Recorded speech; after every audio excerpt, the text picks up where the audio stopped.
आज हम पढ़ेंगे रेशियो एंड प्रपोर्शन, अनुपात समानुपात, जो कि प्रत्येक प्रतियोगी परीक्षा में बहुत ही महत्वपूर्ण टॉपिक है। तो ज़्यादा समय ना गवाते हुए हम सीधे टॉपिक पे आते हैं, अनुपात और समानुपात। अनुपात और समानुपात होता क्या है? जैसे हम लोग अभी तक पढ़ते रहे ए बटा बी, ए अपॉन बी, ऐसे पढ़ते रहे, तो इसी के जो न्यूनतम जो HCF होता है उससे अगर हम इसको काट दें, यानी कि अगर लिखा है कहीं पे 18/6, तो अगर 6 से दोनों संख्याओं में भाग दे रहा है तो चल भाग दे देंगे, 6×18 6 कम 6, यानी 3:1।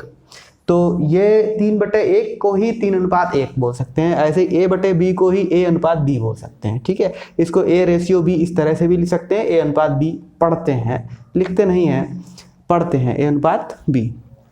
यदि A, B और C, D कोई चार संख्याएं हैं कोई, जहाँ A/B और C/D ये बराबर है, A/B बराबर C/D या A/B बराबर C/D। इसको हम कैसे पढ़ेंगे? A/B समानुपात में है C/D। तो ऐसी स्थिति में क्या हम करते हैं कि हम इसका अगर क्रॉस प्रोडक्ट करें, A/D बराबर B/C, ठीक है, इनको हम इंग्लिश में बोलते हैं एक्सट्रीम्स। जो बाहर वाली संख्या होती है एक्सट्रीम्स बोलते हैं। ठीक है, तो एक्सट्रीम का मल्टीप्लाई जो होता है, जो अंदर वाली दो संख्या होती हैं, यानी कि B और C के, इनके गुणनफल के बराबर डायरेक्ट हो जाता है। चूंकि हमें ज़्यादा समय नहीं होता, इसलिए ऐसे नहीं लिख करके हम डायरेक्ट ऐसे भी लिख सकते हैं, जहाँ A प्रथमानुपाती, B द्वितीयानुपाती, C तृतीयानुपाती और D चतुर्थानुपाती होता है। आइए तीसरी बात पे चलते हैं। यदि A, B और C समानुपात में है, ऐसा अगर क्वेश्चन में कहा जा रहा है आपसे कि A, B और C समानुपात में है, अर्थात वो ये कह रहा है कि A/B जितना है वही B/C है, यानी कि A अगर हम मल्टी क्रॉस प्रोडक्ट कर दें तो A×C बराबर B² या B बराबर √AC, यानी कि अगर मध्यानुपाती यहाँ पे पूछा जाए तो मध्यानुपाती B बराबर √AC। अगर प्रथमानुपाती पूछा जाए तो यहाँ से A की वैल्यू पूछ रहा है, द्वितीयानुपाती पूछा जाए यानी कि B की वैल्यू पूछ रहा है, और तृतीयानुपाती पूछा जाए तो C की वैल्यू पूछ रहा है। बस एक ही फार्मूले से हम सारी चीज़ें निकाल लेंगे, अलग अलग बार बार लिखने की जरूरत नहीं है। यदि A/B बराबर C/D दिया है तो कभी कभी फंक्शन में ऐसा भी करना पड़ सकता है, कभी कभी क्वेश्चन ऐसे जल्दी सॉल्व हो जाता है, तो A+B/A-B बराबर C+D/C-D। ठीक है, इसको कंपोनेंडो एंड डिविडेंडो थ्योरम बोलते हैं। तो ये चाहे तो आप प्रूव करके देख लेना, फिलहाल हम इसको फार्मूले के रूप में ऐसे समझ सकते हैं। अगला पॉइंट है समानुपाती। समानुपात में क्या होता है, कुछ चीज़ें एक चीज़ के बढ़ने के साथ दूसरी चीज़ भी बढ़ जाती है, तो ऐसी चीज़ों को बोलते हैं A समानुपात B। ठीक है, तो जैसे चाल, समय और दूरी के चैप्टर में चढ़ेंगे तो हम देखेंगे कि अगर चाल बराबर दूरी बटे समय हमको पता है, तो इसका मतलब है कि अगर समय नियत है तो चाल बढ़ने पे दूरी भी बढ़ जाएगी। तो ऐसे में जो एक चीज़ के बढ़ने से दूसरी चीज़ बढ़ जाती है उसको बोलते हैं समानुपात में है।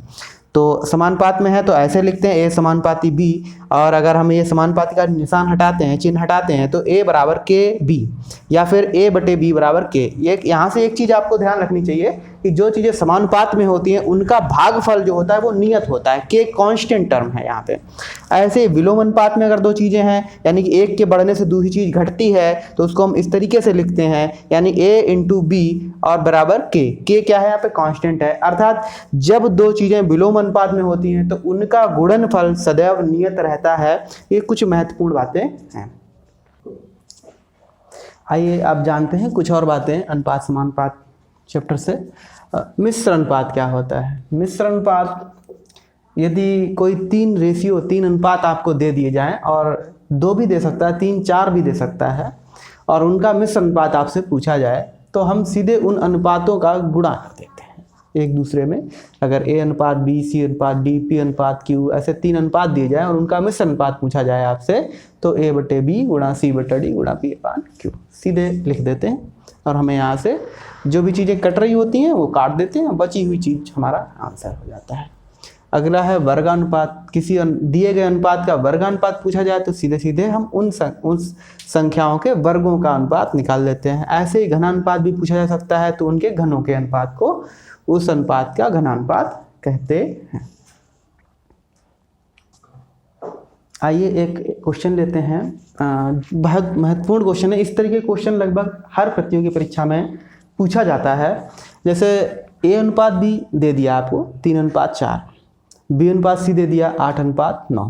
फिर आपसे पूछ रहा है ए अनुपात सी बताइए, अर्थात इन दोनों में कॉमन क्या है आपके पास, इसमें भी बी है और इसमें भी बी है, और बी एक ही राशि होगी क्योंकि बी का जो वेरिएबल है वो दोनों में है, सेम है, अर्थात दोनों में बी का मान समान होना चाहिए था। तो हमसे तभी तो हम ए और सी के बीच का संबंध पता कर सकते हैं। तो अर्थात हम इसको ऐसे लिख सकते हैं ए अनुपात बी अनुपात सी। ए अनुपात बी कितना दिया गया है 3:4, बी अनुपात सी कितना दिया गया है 8:9। इस तरह से लिखना आपको सीखना पड़ेगा। फिर जो b की वैल्यू है जो कॉमन है उसको हमें बराबर करना है। बराबर करने के लिए क्या करते हैं हम, इन दोनों राशियों का लासा लघुत्तम समावर्त। तो 4 और 8 का लासा बहुत आसान है, बड़ी संख्या होती तो हम निकालते हैं, लेकिन 4 और 8 का लासा हमें पता चल रहा है कि 8 ही होगा। तो हम क्या करेंगे, 4 को जब 8 बनाएंगे तो अर्थात ये इसका 2 गुना होना चाहिए। 2 गुना होगा, अगर एक राशि में आप गुणा कर देंगे दूसरे में नहीं करेंगे तो अनुपात बदल जाएगा, क्योंकि 3 अनुपात ए अनुपात बी अनुपात जो है वो समान रहना चाहिए। तो एक बात बताना भूल गए थे, अगर किसी राशि में जैसे ए अनुपात बी है, ऊपर और नीचे हंस और हर में समान संख्या से गुणा कर दें, भाग कर दें, तो इसके अनुपात में कोई परिवर्तन नहीं होता है। अर्थात 3:4 में अगर आपको 2 से मल्टीप्लाई करना है तो 3 में भी आपको करना पड़ेगा, तो ये हमारा रेशियो नहीं बदलेगा। तो बस अगर ये 4 2 8 है, यानी 4 दूनी 8 है, तो आप देखेंगे कि ये 2 3 6 हो जाएगा। तो 6:8 और 8 ये 9 पहले से ही लिखा था, तो ये आपका बन गया 6:8:9। ए अनुपात बी अनुपात सी कितना आ गया 6:8:9। ठीक है, तो अगर आपसे ए अनुपात सी पूछा जा रहा है तो आप सीधे कह सकते हैं कि 6:9। ये क्या हो गया आपका ए अनुपात सी। अगर ये किसी संख्या से कट रहा है, यानी कि इसका HCF कितना है 3 है, तो 3 से अगर हम दोनों संख्याओं को काट दें तो 3 दूना 6 और 3 त्रिका 9, तो हम कह सकते हैं ए रेशियो सी जो आया है आपका 2:3। ए अनुपात सी बराबर 2:3। आशा करता हूँ समझ पाए होंगे। अगले क्वेश्चन पे आते हैं। बिल्कुल समान सवाल है, एक जैसा ही सवाल है, बस इसमें 4 अनुपात हैं आपके पास, 4 वेरिएबल हैं ए बी सी और डी, और यहाँ आपसे ए अनुपात बी दे रखा है आपको, बी अनुपात सी दे रखा है, सी अनुपात डी दे रखा है, और आपसे पूछा गया ए अनुपात बी अनुपात सी अनुपात डी बताइए। ठीक है, चलो देखते हैं इस सवाल को कैसे करेंगे। तो पहले हम किन्हीं 2 रेशियो को उठा लेते हैं। जैसे आपको दे रखा ए अनुपात बी, तो हमने इसी के नीचे लिख लिया 2:3। फिर आपको दे रखा है बी अनुपात सी, तो बी के नीचे बी की वैल्यू और सी के नीचे सी की वैल्यू, यानी कि 9:7। हम पहले इतना ही सॉल्व कर लेना है। तो हमने देखा यहाँ पे कॉमन कौन है, बी कॉमन है हमारा, तो बी में 3 और 9 का लघुत्तम समावर्त यानी कि लासा कितना होगा, यानी कि 9 हो जाएगा। तो इसको 9 करने के लिए हमें 3 का गुणा करना है, क्योंकि इसमें किया है तो इधर भी आप 3 का गुणा करेंगे, तो ये आपका बनेगा 3 दूना 6 अनुपात 3 का 9, और ये भी 9 है, तो ये 9:7 हो ही गया, आपको कुछ करना नहीं है। ठीक है, अगले में आपको देखना है सी अनुपात डी कितना दिया है 14:15। तो ये आपको ए अनुपात बी अनुपात सी पता हो गया 6:9:7। और अब आपको देखना है सी अनुपात डी। सी अनुपात डी कितना दिया है 14:15। तो आप चाहे तो इसी के नीचे सी के नीचे सी की वैल्यू और डी के नीचे डी की वैल्यू लिख सकते हैं। अब आप देखेंगे यहाँ पे कॉमन कौन है, सी कॉमन है, तो इसमें 7 और 14 का एलसीएम कितना हो जाएगा, यानी कि 14, यानी कि इसमें आपको 2 का गुणा करना पड़ेगा इनका एलसीएम बराबर करने के लिए। तो हम क्या करेंगे, 2 का इसमें किया गुणा, तो बेटा 2 का इसमें और 2 का इसमें, नहीं तो अनुपात बदल जाएगा अगर एक राशि में आप गुणा कर लेंगे। तो बस आपके पास आ गया 2 6 12, 2 9 18, 2 7 14 और 14:15 ये लिखा ही था, तो ये आपने लिख लिया। तो इस तरीके से आपको पता चल गया कि ए अनुपात बी अनुपात सी अनुपात डी की वैल्यू क्या आ गई 12:18 14:15।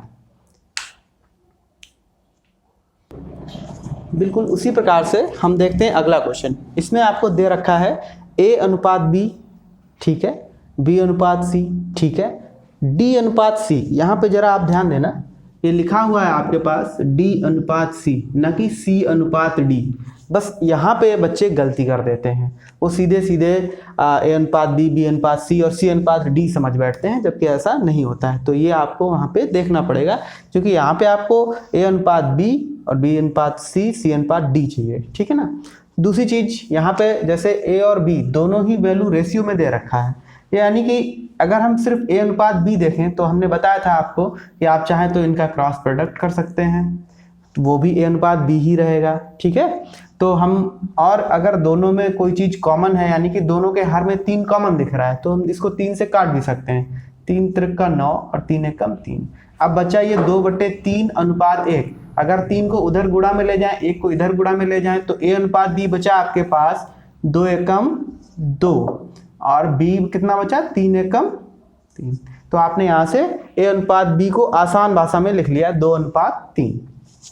बी अनुपात सी में आते हैं, तो यहाँ भी आपको देख रहा है 7 और 14 आपस में कट जाएंगे, तो 7 एकम 7 और 7 दूनी 14। 2 का इधर गुणा करेंगे, 1 का इधर करेंगे, ठीक है। तो जब 2 का इधर गुणा करेंगे तो हो जाएगा 2 दूनी 4 और 1 पंचे 5। तो यानी कि ये अनुपात आ गया आपका 4 अनुपात 5, ठीक है। और डी अनुपात सी अगर आप देखेंगे तो यहाँ पे ये कट जाएगा 5 अनुपात 10, 5 एकम 5 और 5 दूनी 10। तो आप देखेंगे डी अनुपात सी आ गया आपका 1 7 7 और 2 3 6। ये क्या है आपका डी अनुपात सी। जरा ध्यान देना, ये डी अनुपात सी है, और अगर आप सी अनुपात डी लिखते हैं इसी चीज को, तो ये बनेगा आपका 6 अनुपात 7। ये संख्याएं आपस में से पलट जाएंगी, ठीक है। अब हम यहाँ पे देखें ए अनुपात बी 2 अनुपात 3 लिख लिया। बी अनुपात सी कितना है 4 अनुपात 5 है। वही पूरा प्रोसेस करेंगे, बी के नीचे बी और सी के नीचे सी लिखते हैं। अगला है सी अनुपात डी, यानी कि 6 अनुपात 7। तो सी के नीचे आप पहले तो आप इतना ही सॉल्व कर लीजिए। इसको बराबर करने के लिए आपको क्या करना पड़ेगा, आपको इनका एलसीएम 3 और 4 का एलसीएम। तो 3 और 4 का एलसीएम कितना होता है 12, यानी कि 3 में करना पड़ेगा 4 का गुणा और 4 में करना पड़ेगा 3 का गुणा। यानी कि इसमें जब आप 4 का करोगे तो भाई इधर भी 4 का करना पड़ेगा, और इसमें करोगे आप 3 का तो इसको भी 3 से गुणा करना पड़ेगा, ठीक है।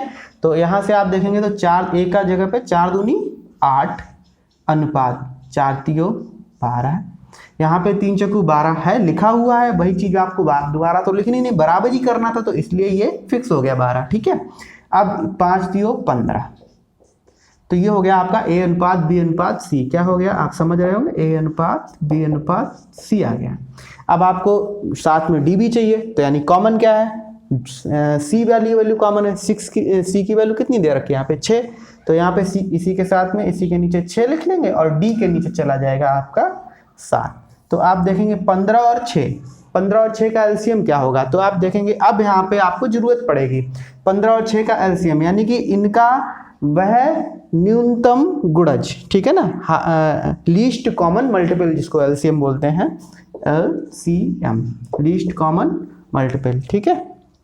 लासा भी बोल सकते हैं इसको, आप अलग से इस चैप्टर को पढ़ेंगे।